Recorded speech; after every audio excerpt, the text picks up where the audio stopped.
Nous allons étudier le Daf Samech Aleph dans Masechet Ketubot et nous reprenons à l'avant-dernière ligne, à la fin de l'avant-dernière ligne du Daf Samech Amud Bet. Et là-bas, on nous citait le genre de consommation qui peuvent avoir une influence sur le physique de l'enfant. Et on nous dit D'achla gargushta avala bene mochare. Celle qui mange gargushta, gargushta, c'est là d'être quelque chose qui fait à base de terre. Elle aura des enfants qui seront mechoare, qui seront pas très beau d'apparence. Shechar, celle qui boit du shechar, donc de l'eau de vie, avoulé, bene, ukame, elle aura des enfants qui seront foncés de peau. D'achla, bisra, bishatia hamra, celle qui mange de la viande et qui boit en quantité évidemment limitée du vin ou du jus de raisin. Avoula, bene barié, elle aura des enfants en bonne santé, parce qu'à l'époque c'était des aliments qui étaient considérés comme étant sains. D'achla, bi'e, celle qui mange des œufs. Avoula, bene, anané, elle aura des enfants avec des grands yeux. D'achla, kavré, celle qui mange des poissons. Avala, bene, chinane, elle aura des enfants qui auront du charme. D'achla, karpessa, celle qui mange du karpas, donc du céleri. Avoula, bene, ziftane, elle aura justement des enfants qui auront une certaine beauté. D'achla, kusbarta, celle qui mange kosbar, donc elle mange du coriandre. Avoula, bene, bisrane, elle aura des enfants qui seront bien en chair, mais encore une fois à l'époque bien en chair c'était des enfants qui seront justement bien solides. D'achla, etroga, celle qui mange des etrogim, du etrog, donc du cédra. Avoula, bener et elle aura des enfants qui sentiront bon comme le etrog. Marte de shavor malka. Achlaba ima etroga, on dit que la fille de Shavor Malka, eh bien, lorsque elle était dans le ventre de sa mère consommait beaucoup d'étrog, et du coup la fille qui est née, donc la fille Shavor Malka était tellement odorante, les kameh avoua, beresh, richane, lorsqu'ils apportaient des senteurs à leur roi, les serviteurs, ils amenaient en premier sa propre fille, qui sentait bon par rapport, justement, à ce que mangeait sa mère pendant la grossesse. Bon, il se peut ici que ce soit des images, plus que des refuot physiques. Amar Ravuna, Badaklan Ravuna, Bachinena, Ravuna Bachinena nous a posé une question. Et avant de nous la poser, qu'est-ce qu'il a dit? Hi omeret leanik, vehu omer shelo leanik. On a cité dans la Mishnah tous les devoirs qu'une femme devait faire à son mari. Et entre autres, le mari, enfin la femme avait l'obligation d'allaiter les enfants de son mari. Et ici, on va nous parler d'un cas où ils ne sont pas d'accord. Elle veut allaiter et lui ne veut pas qu'elle allaite. Shuma'in là, on l'écoute elle. Pourquoi? Tzara didahu, parce que c'est elle qui souffre par cela. Et du coup, c'est à elle de décider. C'est à elle de décider est-ce qu'il y a une souffrance si la femme n'allaite pas. La montée de lait peut la faire souffrir. Hu omer leanik, hi omeret shelo leanik. Elle veut allaiter. Elle ne veut pas allaiter Mechila. Elle lui veut qu'elle allaite. Si elle ne veut pas allaiter et que dans sa famille, à elle, l'habitude c'est de ne pas allaiter, on l'écoute. Maintenant, hi ocha, vehu lavocha. Dans le cas où elle ne veut pas allaiter, mais que dans sa famille, elle, on a l'habitude, les femmes ont l'habitude d'allaiter. Donc elle ne veut pas, mais le minhag de sa famille, elle n'est pas comme ça, mais le minhag de sa famille, à lui, est en accord avec la volonté de la femme. Qu'est-ce qu'on fait? Est-ce qu'on la suit elle ou est-ce qu'on le suit lui? Et nous on lui a répondu qu'une femme de manière générale, lorsqu'elle a un statut social, elle a une certaine aise financière chez son père et que chez son mari c'est encore mieux, eh bien le mari doit donner à sa femme en fonction de ses ressources à lui et non pas en fonction de ce qu'elle avait. Donc si le mari gagne plus que ce que le père de la fille gagnait, eh bien il doit la gâter plus. C'est-à-dire qu'elle monte avec lui au niveau social et financier. Mais pas l'inverse. Si elle a connu un niveau de vie qui était élevé et que son mari ne peut pas à la base l'assumer, ben c'est à son mari de se débrouiller pour gâter cette femme. Donc on voit que la femme, elle monte avec lui et elle ne descend pas avec lui. Et du coup, on applique ça aussi par rapport à l'allaitement et qu'en fait, ce n'est pas parce que le minhag de la famille du mari est que les femmes, justement, elles font différemment d'elles, elles s'adaptent à ce qu'elles veulent et non pas au minhag de la famille de son mari. Et donc c'est de là, on l'apprend encore une fois, de cette halakha qu'on va étudier tout de suite, qui dit qu'une femme, eh bien, elle ne s'adapte au statut de son mari que dans le bien et pas dans le moins bien. Amar Ravuna, Maïk Radou, on apprend cela. Ici, il y a une marloquette sur l'origine de cette halakha. Vehi be'ulad ba'al. Il y a un verset qui dit à un moment d'une femme qui dit qu'elle est mariée à un homme. Vehi be'ulad ba'al. Elle est mariée, elle appartient à un homme. Et on fait là-bas une racha. Ba'aliyato shel ba'al. Be'ulat, on lit aussi ba'aliyat, en montée. Elle est ba'aliyato shel ba'al. C'est lorsque son mari la fait monter qu'elle est à son mari. Velo bigedato shel ba'al. Mais si elle doit descendre pour être avec son mari, eh bien non. C'est pas comme ça que le mariage se conçoit. Abilazar donne une autre source. Mais acha, Adam shemishto Hava, lorsque Adam appelait sa femme Hava, pourquoi hi aita em kol hay, car elle était la mère de tous les hommes, tous les êtres vivants. Les hay nitena. Pourquoi nitena? Pourquoi on parle de hay, d'être vivant, alors qu'en fait elle est la mère que des hommes, pour nous dire que il épouse, un homme épouse une femme, que les haïm, que pour une vie qui est agréable, non pas pour une vie qui est plus dure. Or, vivre plus difficilement que ce que l'on a connu chez ses parents, c'est considéré comme étant une difficulté, et une vie difficile n'est pas considérée comme étant une vie, c'est pas haïm, c'est tsa'ar, c'est une souffrance, et donc on voit ici une marloquette sur la source, mais quoi qu'il arrive selon les deux, on apprend qu'une femme ne s'adapte à son mari que dans le bien et non pas dans le moins bien. On avait vu dans la Mishnah que même si la femme avait 7 melachot qu'elle avait l'obligation de faire par rapport à son mari, on avait dit qu'elle devait moudre le blé, cuire du pain, laver les vêtements, cuire des plats, allaiter les enfants, préparer le lit et faire tout ce qui est couture en laine. Et là on verra ici, on avait vu dans la Mishnah aussi, que dès qu'elle amenait avec elle une servante dans le mariage, elle venait avec une servante, eh bien elle était dispensée des 3 premiers. Elle n'était plus obligée de moudre, plus obligée de faire cuire le pain et plus obligée de faire la lessive. Ce qui sous-entend que les 4 autres melachot, elle était obligée. Dès qu'elle amenait 2, on avait dit, elle devenait dispensée aussi de 2 autres en plus. Ni elle avait l'obligation de cuire les plats, ni d'allaiter. Au bout de la 3e, elle n'avait plus besoin ni de faire le lit, ni de coudre tout ce qui était en lin. Et au bout de la 4e, elle est complètement dispensée. Là-dessus, on avait une marloquette. Est-ce que c'était bien, est-ce que c'était pas bien? Quoi qu'il arrive, on va commencer à déduire à partir de la première. Sur la première, on avait dit qu'elle était dispensée. La première servante qu'elle a amenée, elle a dispensé des 3 premiers travaux, mais l'a laissé responsable des 4 derniers. La Gemara dit Hash'ara Avda, donc elle fait le reste. Veteimale, Ailit, Lach, Iteta.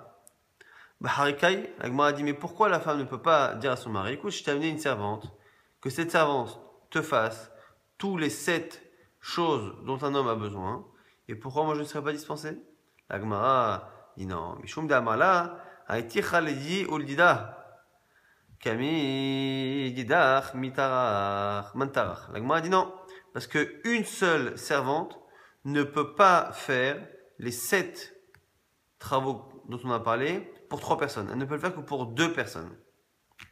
Et donc, elle dit, si on lui fait faire les 7 travaux au lieu de faire les 4, eh bien, elle fera les 7 travaux pour moi, le mari, pour elle-même, parce que c'est une femme aussi qui a besoin de manger, de cuire et de faire des habits, mais elle ne pourra pas le faire pour toi. Et donc, comme il faut qu'aussi la femme soit servie, eh bien, du coup, on dit que dans les cas où il n'y a qu'une seule servante, au lieu qu'elle fasse 7 travaux pour 2 personnes, elle fera 3 travaux pour 3 personnes. Et à ce moment-là, les 4 derniers travaux dont un homme a besoin seront à la charge de la femme. Shtaï, on a dit que lorsqu'elle amène une deuxième servante, Enam Mevashelev et Enam Menika, elle a encore 2 melachot qui sont le fait de préparer la cuisine et de s'occuper des enfants, d'allaiter les enfants, qui sont des melachot qui lui sont dispensés.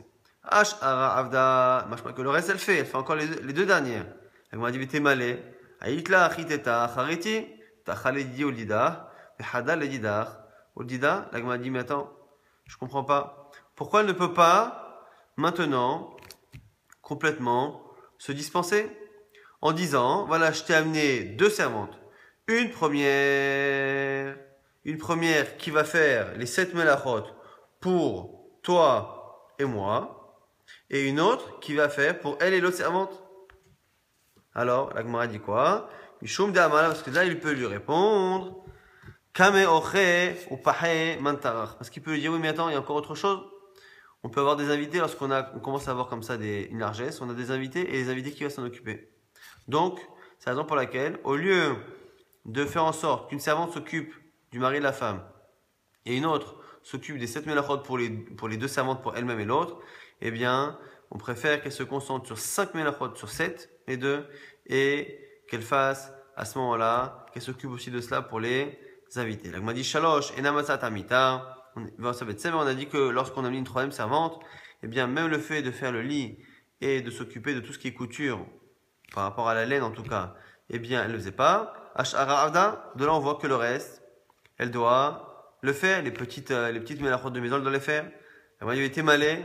Aït la rachariti le oche ou pahe. Elle m'a dit, mais attends, mais je comprends pas. Pourquoi il reste quelque chose à faire? Normalement, on a dit qu'avec la troisième, on a à la fois de quoi faire toutes les melachot et à la fois le fait de s'occuper des invités. La m'a dit, Mishum Damala, Nafish Benebeta, Nafish oche ou pahe. La m'a dit, non, parce que il y a aussi autre chose. Les invités, on en reçoit proportionnellement à nos possibilités. Tout le monde a des invités à la maison de temps en temps, mais celui qui a peu de personnes à son service reçoit peu d'invités. Celui qui a beaucoup de servantes, eh bien, il reçoit beaucoup d'invités. Ce qui veut dire que la troisième servante ne va pas forcément permettre de régler tout le problème des invités et tout le problème des melachot, puisque la troisième servante va faire rentrer cette famille dans une nouvelle catégorie des gens qui ont beaucoup de moyens, qui ont beaucoup de personnel, et donc qui vont avoir beaucoup de gens qui vont venir pour manger, et beaucoup d'invités, ce qui fait que le nombre d'invités étant croissant, eh bien, les trois servants ne pourront pas tout faire, il faudra une quatrième. La Gemara dit, Iachi afilu arba aname, arba qui va d'enficher les hauts, mais ça y en a de la Gemara dit, si c'est ça, à chaque fois que tu prends une nouvelle servante, même la quatrième, pourquoi dans la quatrième on a dit que c'est la quatrième, la femme l'a dispensée, elle peut s'asseoir et ne rien faire. La Gemara dit, elle devrait dire, ça devrait être pareil. Au bout de la quatrième, il y a encore plus de servantes, plus il y a de servantes, plus il y a d'invités. La Gemara dit, non, au bout d'un certain moment, les servantes elles-mêmes s'entraident et il y a une certaine gestion qui fait qu'à un moment donné, c'est géré. Et au bout de la quatrième, effectivement, on peut comprendre ce que dit la Mishnah, qu'au bout de la quatrième, la femme est totalement dispensée de toutes les melachot, parce que les 4 servantes arrivent à toutes les faire pour la famille, pour elles-mêmes les servantes, et aussi pour les invités, puisqu'elles cèdent mutuellement. Marav Chana veitema Rav Shmuel bar Nachmani, lo yichnisa lo mamash, et là, kevan shereouya leachnis, afalpi shelo yichnisa. Au sujet de la Mishnah qui avait dit que lorsque la femme amène 1, 2, 3, 4 servantes, eh bien la halachot change. Eh bien, nous dit ici Rav Chana que même si la femme n'a pas amené elle-même des servantes réellement, simplement, elle est venue avec une dot, et que cette dot contient une somme qui permet d'acquérir ce type de servante, eh bien, c'est comme si elle avait amené des servantes, et donc c'est ton mari de dispenser la femme en prenant avec cet argent des servantes pour que sa femme justement soit dispensée de toutes ces melachot. Tana acher, echad shenichsasalo, vechad shenimsealo, Michela. Et on a une braïta qui confirme cet avis de Rav Chana, qui dit qu'effectivement, que ce soit des servantes qui étaient amenées réellement, ou que ce soit une somme d'argent qui permettent de les acquérir, eh bien c'est la même chose, la femme est dispensée. On avait dit dans la Mishnah que Arba'a, Yoshevet Bekatedra, que dès qu'il y a 4 servantes, la femme peut rester assise à ne rien faire. Et là-dessus, on avait vu une marloquette dans la Mishnah, en tout cas, Amar Asrak Bar Chinena Maravuna, Afalpi Shamru, Yoshevet Bekatedra, Aval Mozeget Lokos, ou Matzat Lo et Amita, Mahatzat Lo Panav, Yadav Veraglav. La Gemara nous dit tout de suite, attention au nom de Ravuna, lorsqu'on nous dit que la femme ne fait rien, elle ne fait rien de tout ce qui est travaux ménagers. Tout ce qui est travaux ménagers, elle ne le fait pas. Mais par contre, tout ce qui est du kavod, du respect pour son mari et de la proximité, de l'affection, elle le fait, qui est le fait de lui servir du vin, donc de lui couper le vin qui était à l'époque fort, que l'on coupait avec de l'eau, donc servir le dernier verre, et de lui préparer un beau lit, et de lui amener de l'eau pour qu'il se lave les pieds, les mains et le visage. Et bien tout cela, ce sont des marques d'affection et de kavod et de respect que la femme doit faire, même si elle a des servantes. Et là-dessus, à ce sujet, Amar Rav Yitzchak bar Chinena, Amar Ravuna, non Ravuna, toujours. Kol menachot she'isha osa leba'ala, nida osa leba'ala, chutz mimzeget hakos, v'atzat amita, hatzat panav yadav v'raglav. Ces trois melachot qu'on a cités, qui sont le fait de faire le lit, le fait de servir le verre de vin et le fait de lui amener de l'eau pour que ça lave pieds, mains et visage, ces trois melachot sont les trois melachot qu'une femme nida n'a pas le droit de faire à son mari, parce que justement, ce sont des actions qui connotent une certaine affection, un certain rapprochement qui peut entraîner à la faute. Et la Gemara nous dit, Vatsat amita amar Ravuna lo amaran et la befanav. Alors chez le befanav, dit l'anba.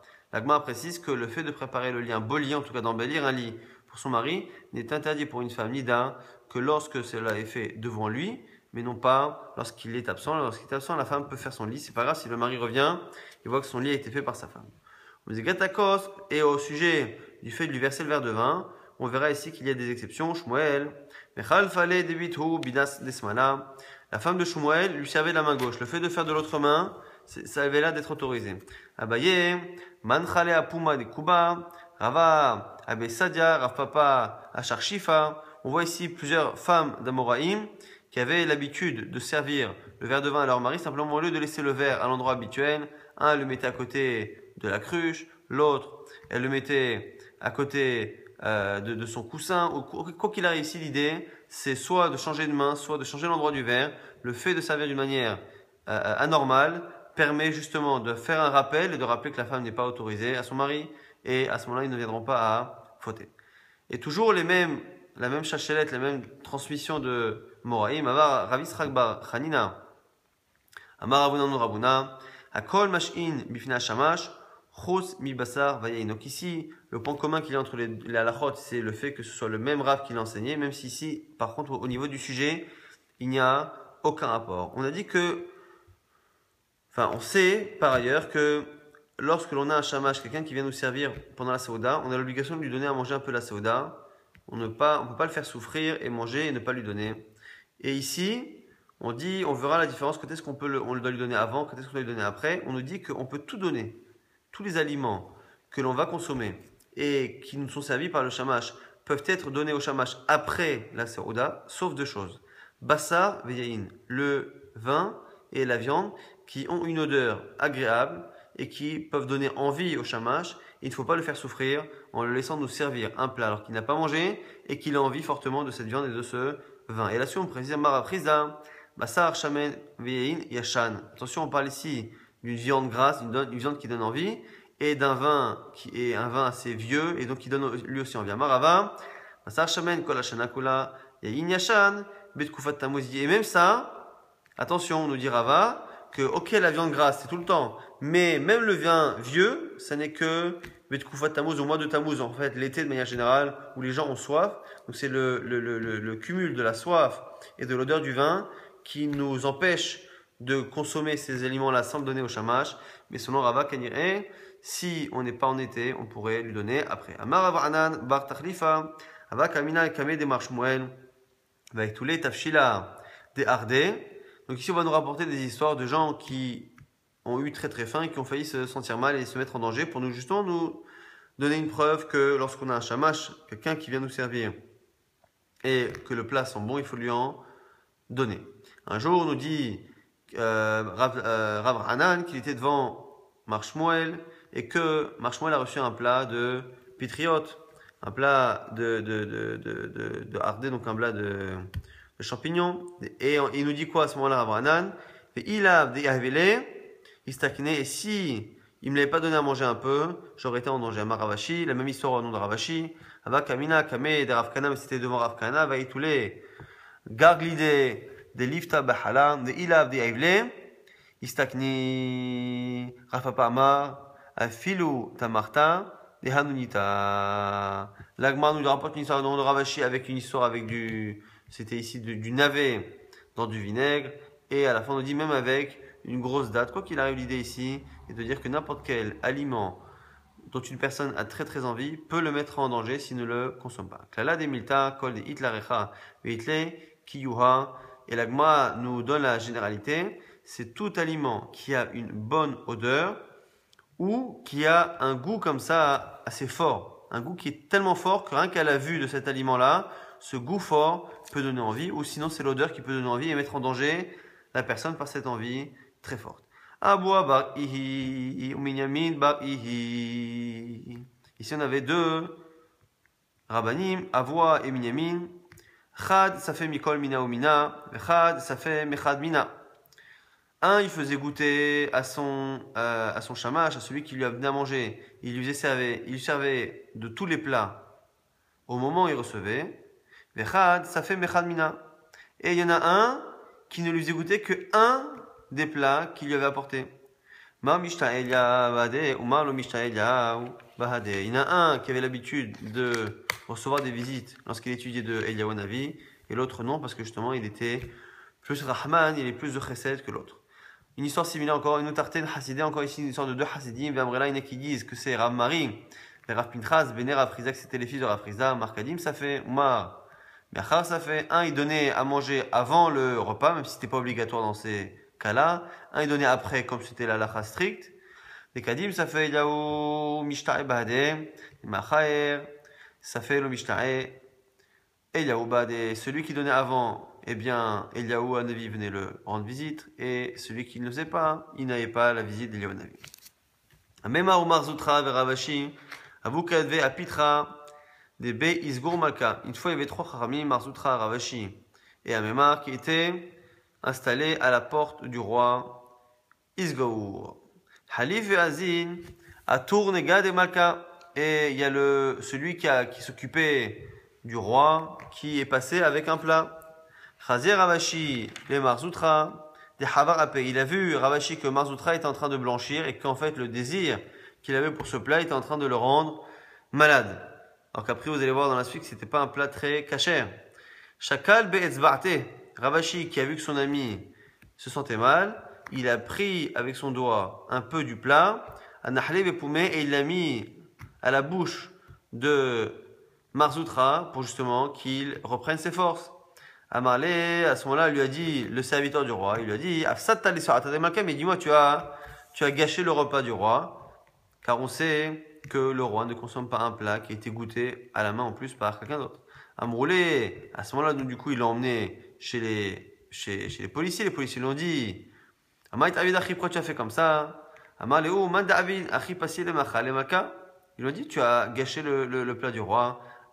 Amroulé, Amaléou, Davar Acher Chazaïbe. Il a répondu, ce que j'ai vu, Davar Acher. Davar Acher en général, c'est autre chose, ça veut dire autre chose. Quelque chose qu'on ne cite pas. Et Davar Acher ici, on verra que c'est Tsara'at. Tsara'at, donc c'est une maladie qui pouvait toucher à la fois les hommes et à la fois les animaux. La Gemara dit même à un moment donné que sur les 10 mesures, entre guillemets, de Tsara'at, eh bien, il y a 9 sur 10 pour le cochon. Donc c'est le cochon qui est l'animal qui a le plus souvent cette maladie.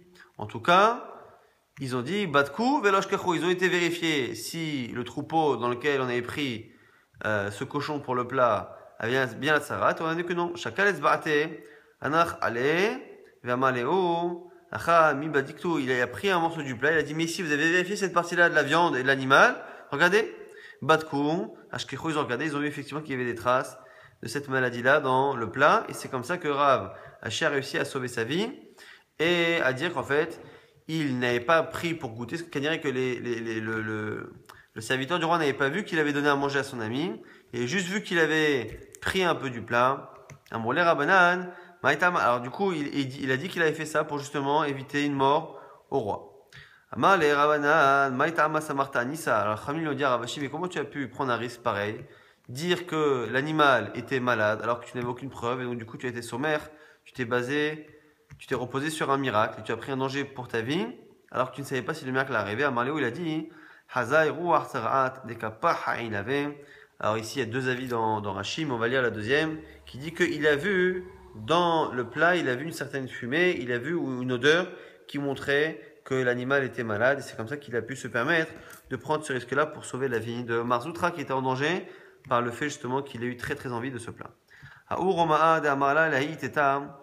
Mina Saftli, il y a un Romain un jour qui a voulu épouser une femme. Il lui a proposé, Amrale, l'eau, elle lui a dit non.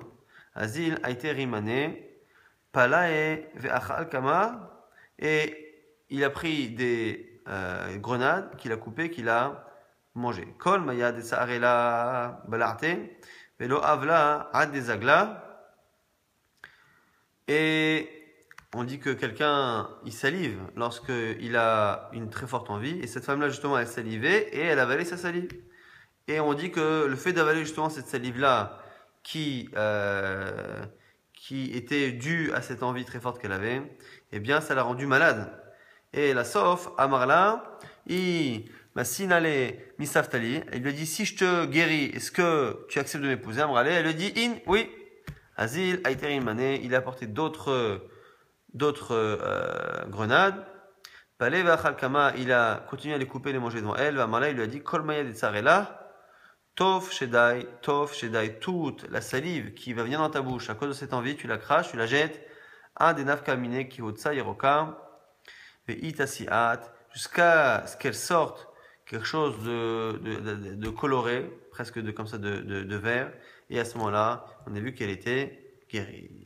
On avait dit dans la Mishnah que parmi les choses que la femme doit faire à son mari, elle doit aussi faire tout ce qui est couture, tout ce qui est lié aux habits par rapport au tsemer, par rapport à la laine. Alors la Gemara dit prends dit tsemer, prends dit la laine. Le tsemer in le pishtimlo, machma que le lin, elle ne doit pas le travailler pour son mari. Batini nami, mané, la Gemara dit le Mishnah, alors c'est qui? Qu'est-ce qui pense que la femme a l'obligation que d'utiliser, de travailler la laine et pas le lin? La Gemara dit c'est Rabbi Yehuda. Pourquoi? Detania, eino kofea, lola amod lifne aviv, velola amod lifne beno, velo iten teven lifne behemto, aval kofea liten teven lifne bekaro. On a une Mishnah qui nous dit, une Braïta qui nous dit, Mechila, qu'un homme, parmi les choses qu'il peut demander à sa femme, il ne peut pas lui demander de servir son père, de servir son fils, ou de donner à manger aussi au cheval ou à l'âne, mais par contre, elle peut s'occuper du bétail. Rabbi Yehuda Omer, Af enok ofer ala asot bepishtan, mipte she pishtan masriach et ape, et là-bas nous dit Rabbi Yehuda qu'il ne peut pas non plus lui demander de travailler le lin, parce que le lin, ça donne une mauvaise odeur à la bouche et à la fois ça abîme les lèvres. Et donc on voit que c'est Rabbi Yehuda qui pense qu'une femme ne doit pas travailler le lin mais que la laine. Et là on nous dit qu'attention, on ne parle ici que du lin qui était à Rome et c'était ce lin-là qui était mauvais pour la femme. Rabbi Eliezer Omer, Afilu Ichnisalo Me'ashfachot, on a dit dans la Mishnah qu'après avoir dit que Tanakama avait dit qu'une femme qui avait 4 servantes était dispensée de tout, Rabbi Eliezer était venu dire attention, même si elle a 100 servantes, elle n'a pas le droit de rien faire. Pourquoi? Shabbatala Mevia l'idée Zima, parce que le fait, l'oisiveté entraîne la faute chez la femme, la faute par rapport à des hommes. Et on verra que dans la suite, la Mishnah donne un autre avis qui dit que l'oisiveté entraîne la folie et la Gemara expliquera la différence entre les deux. Amar Rav Malkio, Amar Rav Ada bar Ava, on dit au nom de Rav Malkio, retenez bien ce nom, Malkio, au nom de Rav Ada bar Ava, Alacha, qui Rabbi Eliezer, que l'Alacha est comme Rabbi Eliezer, et pas comme Tanakama, c'est-à-dire qu'elle ne peut pas ne rien faire après avoir eu 4 servantes, mais ce n'est pas non plus à cause du fait que ça rende dingue, mais à cause du fait que ça peut créer un comportement malsain entre cette femme-là et d'autres hommes. Amar Rabbi Chanina, Bered Rav Ika, Shafouch, Fachot, Vegumot, Rav Malkio, Blorit, Efer, Mikle, Ugvina, Rav Malkia. Il y a des halachot qui ont été dit au nom d'un Rav qui s'appelait Rav Malkio, et d'autres au nom de Rav Malkia. Et ici, du coup, comme c'était deux noms qui se ressemblaient, avec la seule différence qu'il y a une fois un Vav, une fois un A, un Lef, mais au niveau de la prononciation, c'est très ressemblant, eh bien, c'est la raison pour laquelle il peut y avoir des confusions. Donc ici, on préfère, ici, nous dire clairement que les halachot qui sont liés à shafout, donc c'est ici shafout, c'est la broche dans laquelle on a fait cuire de la viande. Shfachot, c'est les servantes, donc c'est exactement la halakha dont on parle chez nous ici, qu'on vient de citer que la halakha comme Rabbi Eliezer. Vegumot, c'est une halakha par rapport aux cheveux, par rapport au trou qu'il y a à l'endroit où il y avait un cheveu. Tout ça, c'est Rav Malkio. Blorit, Efemikle, Ugvina, le fait est-ce qu'un juif a le droit de faire une coupe à un goy et que cette coupe-là elle a été faite justement pour servir Vodazara, Efemikle ou la cendre d'un quelque chose qui a été brûlé, Ugvina, est-ce qu'on peut consommer ou pas les fromages des goïms? Ces trois halachot-là, c'est Rav Malkia. En tout cas, quoi qu'il arrive, ce qui est intéressant, c'est qu'on voit ici que parmi les 6 halachot qui sont cités en général au nom de Rav Malkio ou Rav Malkia, on a déterminé que Shafod, Shfachot, les Goumot, c'est Rav Malkio. Donc, entre autres, les Shfachot, l'histoire des servantes qui dit que la Lacha est comme Rabbi Eliezer, si elle a 4 servantes, eh bien, elle ne peut pas ne rien faire, c'est Rav Malkio. Mais par contre, les 3 autres, c'est Rav Malkia. Dans le même genre, Rav Papa Amar, Rav Papa dit, Matnitin ou Matnita Rav Malkia, Shmarteta Rav Malkio. Vesimaner, Matnita Malketa. Nous dit Rav Papa que tout ce qui est Mishnah ou Braïta, c'est Rav Malkia. Tout ce qui est parole d'Amoraïm, c'est Rav Malkio. Et si tu veux t'en rappeler, rappelle-toi, Matnita, la Mishnah, c'est plus important que les paroles d'un Amora. La Mishnah, elle a été dite par Malkia. Malketa, c'est comme un roi. Que la Mishnah, elle a été dite par celui qui a un nom qui ressemble au mot roi. Et par contre, les enseignements que des Amoraïm ont été dits par celui qui n'a pas un nom qui ressemble au nom roi. On va dire, Maï Benayo, quelle est la différence entre les deux avis? On dit Kabenayou, Shfachot. La différence qu'il y a, c'est justement la lacha sur les Shfachot, la lacha sur les servantes, qui elle est une Mishnah. Et donc, comme c'est une Mishnah, selon Rav Papa, Matnitin ou Matnita, Rav Malkia, c'est Rav Malkia qui aurait dit cette lacha là. Alors que selon Rav Ika, c'est Rav Malkio qui aurait dit la lacha. Donc, est-ce que la lacha elle est comme Rav Eliezer? Est-ce que c'est Rav Malkio ou Rav Malkia? Finalement, c'est une marloquette entre Rabbi Hanina et Rav Papa. Rabbi Shimon ben Gamliel Omer, on a dit dans la Mishnah que après que Rabbi Eliezer avait dit qu'une femme ne peut pas ne rien faire parce que ça peut entraîner un comportement malsain avec des hommes, on a dit que Rashbag avait dit que même si un homme interdit à sa femme de faire des melachot, eh bien, elle ne peut pas ne rien faire et il doit même la divorcer et il doit même lui donner sa k'touva parce que c'est de sa faute à lui. Pourquoi? Parce que ça rend fou. L'oisiveté rend fou. Quelle est la différence entre le fait de penser que l'oisiveté rend fou ou peut donner un comportement malsain à une femme? On dit, Aïnou, Tanakama, mais il pense la même chose que Tanakama. Ika benaïou. Les mitalla, beguriata, kitnaita, venachi. L'agma nous dit, la nafkamina, qu'est-ce qu'il y a une incidence entre les deux avis? Dans le cas où la femme, qui ne fait pas ces melachot-là, elle passe sa journée à jouer, soit avec des animaux, soit jouer à la maison avec des jeux. Une femme qui ne ferait pas ces 7 travaux, mais qui passerait sa journée à jouer. Donc actuellement, ce serait des consoles de jeux ou n'importe quel jeu de société. Elle jouerait. Donc en fait, elle ne serait pas complètement oisive, mais elle ferait des choses qui n'ont pas de sens. Et là, ici, on a justement, à ce moment-là la marloquette. C'est que dans ce cas-là, justement, on a une marloquette entre Rashbag et Rabbi Eliezer, que dans ce cas-là, eh bien, on ne peut pas penser qu'une femme qui est en train de jouer va devenir folle. Ce qui rend fou, c'est réellement l'oisiveté totale de ne rien faire. Mais par contre, on estime que même si elle joue, le fait de ne pas faire quelque chose qui est utile, c'est là où ça peut entraîner tout ce qui est vice et emmener la femme à faire des bêtises.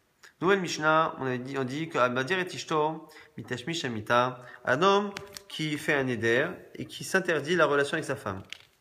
Alors, ici on a une marloquette. Bet Shamayomrim, Ishche Shabbatot. Si il s'interdit la relation avec sa femme pendant 2 semaines, ça va encore. Jusqu'à 2 semaines. Après 2 semaines, s'il interdit plus que 2 semaines, eh bien on verra qu'il faut qu'il la divorce et qu'il la libère et qu'il lui donne sa k'touva. Bet Hillel Omrim, Bet Hillel disent Shabbat achat. Une seule semaine, ça suffit. Au plus d'une semaine, il est fautif et il doit la libérer. Talmidim yotzim le Talmud Torah, shelo birshut, shloshim yom, aporalim, Shabbat achat. Les gens qui étudient la Torah peuvent quitter leur domicile sans l'autorisation, parce qu'un homme, pourquoi ici on voit dans le neder ou ici dans le fait de sortir de chez lui, un homme a l'obligation de satisfaire sa femme physiquement, et donc un homme n'a pas le droit de quitter son domicile un certain temps sans demander l'autorisation à sa femme. Et si on nous dit que celui qui étudie la Torah a le droit de partir 30 jours sans demander l'autorisation à sa femme, plus de 30 jours il doit la demander, et ceux qui travaillent 1 semaine. On verra ici ce que la relation qu'un homme doit donner à sa femme et la régularité de cette relation est dépendant du travail du mari. Et donc on voit ici que celui qui travaille ne peut pas quitter le domicile plus d'1 semaine sans demander l'autorisation à sa femme. Et justement, dans le même genre, on nous dit Arnamura Torah, parce que la Torah a demandé à l'homme de satisfaire sa femme, ça va être lié en fait à la capacité que l'homme a.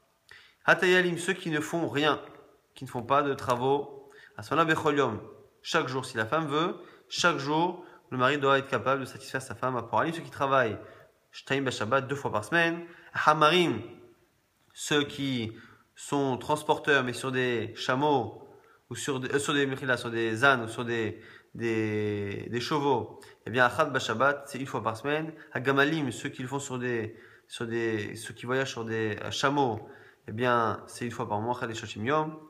Asapanim et les marins, Achad Shisha Chodashim, une fois tous les 6 mois, ce qui ne reviennent pas souvent. Ça, c'est d'Ivrei Rabbi Eliezer, c'est l'enseignement de Rabbi Eliezer.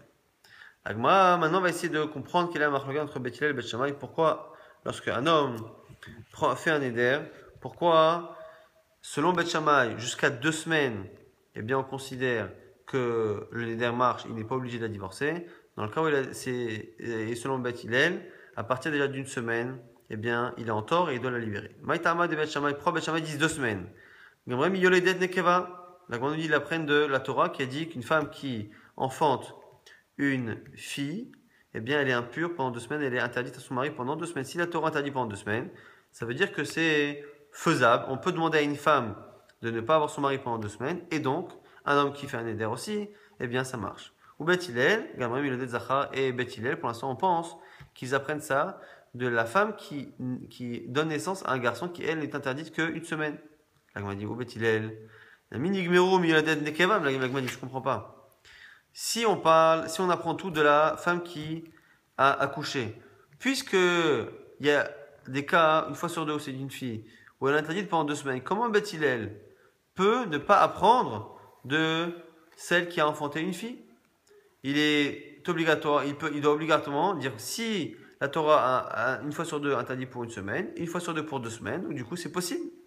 Donc la Gemara corrige. Tu as raison. Si on apprenait de la femme qui accouche, effectivement on aurait dit comme Beth Shammai, 2 semaines. Et là Beth Hillel, minida gamrela, il a pris de nida que nida minatora, la Torah interdit la femme que pendant Zmanina, que pendant à peu près 7 jours.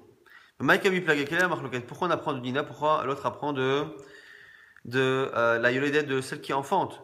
Puisque finalement, les deux existent. Tout le monde sait que la nida c'est une semaine, tout le monde sait que celle qui enfante ça peut aller jusqu'à 2 semaines. Donc pourquoi l'un pense une semaine, l'autre pense 2 semaines? Pourquoi l'un apprend de l'un et l'autre apprend de l'autre? Marsava midé deshrich et mimida deshriach. Marsava midé dehu garimla. Mimidi dehu garimla. Pourquoi? Beth Shammai pense que comme le fait de faire un éder, de s'énerver avec sa femme, il dit voilà, je veux plus te toucher, je veux plus avoir affaire avec toi, comme c'est quelque chose qui est assez fréquent, qui arrive plus que, en tout cas, 3, 4, 5, 7 fois dans une vie, comme c'est relativement fréquent de s'énerver avec sa femme, eh bien, pense Beth Hillel que du coup, on doit prendre cette halakha et la faire ressembler à quelque chose qui est fréquent dans la Torah, qui est Nida. Nida, c'est tous les mois. Les disputes entre un homme et une femme, on espère que c'est pas tous les mois, mais ça peut arriver, en tout cas, c'est souvent tous les mois. Du coup, la halakha qui régit les disputes, parce que à l'époque, lorsqu'on faisait un éder, on s'interdisait mutuellement, c'était par énervement. La halakha qui régit les disputes qui sont fréquentes, eh bien, on la prend de Nida qui est fréquent. Si la Torah n'a autorisé qu'une semaine, lorsque quelque chose est fréquent, la Torah n'a pu séparer un homme et une femme qu'une semaine. Mais l'autorisation de séparer une femme et un homme pendant 2 semaines, elle est très rare, tu ne peux pas l'utiliser pour une halakha qui est si fréquente. Et Beth Shammai, pourquoi ils apprennent 2 semaines? Parce qu'ils pensent qu'ici la ressemblance est plus forte dans le sens où c'est à chaque fois le mari qui est fautif. Pourquoi? Dans le cas du neder, c'est le mari qui s'interdit la relation avec sa femme. Et dans le cas aussi de la yoledet, de la femme qui enfante, eh bien c'est lui qui est entre guillemets responsable, c'est lui qui a l'initiative de cette grossesse et de cet accouchement. C'est la raison pour laquelle Beth Shammai apprennent les 2 semaines de la femme qui enfante. À propos justement du cas, on a dit que selon Beth Shammai, 2 semaines, le neder ça pouvait encore tenir. Selon Beth Hillel, c'est 1 semaine. Amara Rav nous dit, Machloket, Bemfaresh. La Machloket entre Beth Shammai et Beth Hillel est dans un cas où il précise que c'est réellement 1 semaine. Aval Bistam, s'il ne précise rien, il fait un neder. Divrei Akol, Yotzi Lealta Viten, Lektuvata, ou Shmuelama, Afilu Bistam Nami, Yamtin Shema, Imsa Petach Lenidro. Ici, Rav pense que dans le cas où le mari n'a pas précisé ni 1 semaine ni 2 semaines, qu'il a fait un neder stam et qu'en général c'est plus, eh bien, qu'en général un stam un neder c'est 30 jours, eh bien, selon tout le monde, il doit la libérer tout de suite. Et Shmuel pense que non. Dans ce cas-là, on attend, peut-être qu'on peut annuler le neder au lieu de séparer, de divorcer cet homme et cette femme, eh bien, peut-être qu'on va chercher à faire un neder. La Gemara s'étonne. Il dit, appliqué Béa, Chadazimda. On a déjà vu cette marque de Rav ou Shmuel sur une autre Mishnah, ont déjà eu cette marloquette là. Est-ce que dans un cas similaire, on donne le guet tout de suite ou on les laisse essayer de trouver un pétard et d'annuler le neder? Appliqué Bachadazimda, dit Tanya, une Mishnah qui nous dit un homme qui a fait le neder de ne pas, que sa femme ne profitera pas de lui pendant 30 jours. Alors quoi? On dit quoi là-bas? Yarmid Parnas, Yotemikan, Yotsivitektuvata. Si c'est 30 jours, ça va. Pendant 30 jours, il a qu'à nommer quelqu'un pour la nourrir et s'occuper d'elle. Plus de 30 jours, la Mishnah nous dit qu'il est en faute et il doit la divorcer et lui donner la ktuva. Et là-dessus, on a la même marloquette entre Rav et Shmuel. Vamarav, lo shanu ila ben faresh, aval bistam, aussi l'alta viten ktuvata, Shmuel ama, filo bistam, miyemtin, shema imsa, pétarino la même chose, nous dit Rav, si il ne précise pas 30 jours au moins, eh bien il doit la divorcer, la libérer, et selon Shmuel, pas du tout, on attend éventuellement de trouver un pétard neder. Donc on a vu que quoi qu'il arrive, on a cette marloquette là, lorsqu'on ne dit rien et qu'on dépasse, ça dépasse le zman, est-ce que on le divorce tout de suite, on lui demande de divorcer tout de suite, ou est-ce qu'on attend, on cherche un pétard au neder? À quoi servait finalement de rapporter cette marloquette dans deux cas qui sont plus ou moins similaires? Tzricha la on avait besoin. De itma beha kamara mishum de lo efshar befarnes, aval behi de efshar befarnas, eima modele le Shmuel. La on a besoin d'apprendre les deux cas. Pourquoi? Parce que tu aurais pu penser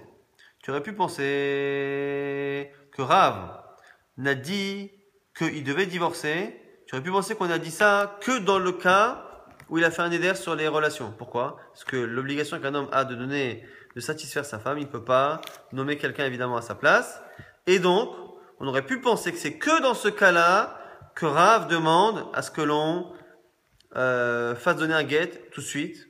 Mais peut-être que dans le cas où il peut nommer quelqu'un pour la nourrir, eh bien, par rapport à ça, peut-être qu'il serait aussi patient que Shmuel et qu'il chercherait une solution. Donc peut-être que Rav il serait d'accord dans le cas de la parnassa, dans le cas lorsqu'il a fait un édat de ne pas la nourrir lui-même. Ve'itmar behai behar kamar Shmuel aval beha ema moidele l'erat sricha. Et si on avait dit que l'alacha qui valait justement de consommer, on a dit là-bas dans le cas où il peut nommer quelqu'un à sa place, c'est peut-être que là-bas que Shmuel pense qu'on est patient, mais dans le cas là-bas où c'est par rapport à la relation, il peut nommer personne, peut-être que même Shmuel serait mahmir, comme Ashmalan, que non, Rav et Shmuel, le mekil et le mahmir, sont mekilim et mahmirim dans justement tous les cas, à la fois dans le cas d'un homme qui s'est interdit de nourrir physiquement sa femme, et dans le cas où un homme s'est interdit de satisfaire physiquement sa femme, sa mère.